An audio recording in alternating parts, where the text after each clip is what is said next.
Kasamaan, si Joby de Guzman ng DWBL. Kapatid, may tanong ka ba? Go ahead. Joby, nawala?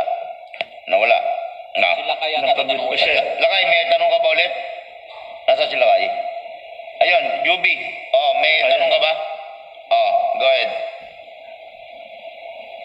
Yung ano mo, Good morning, yun na, nakamute ka. Nakamute ka, yung mic mo, paki-open. Yan. Nawala ulit. Ayan. Sisma. Good morning po sa inyong lahat.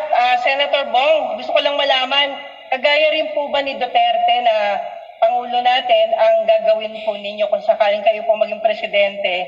Waiting po ang mga proyekto. Alam natin, tinutuloy na ho ngayon. Ganun rin po ba ang gagawin nyo? Itutuloy-tuloy nyo pa rin kahit po halimbawa hindi ninyo ito proyekto o wala ho kayong pangalan sa proyekto?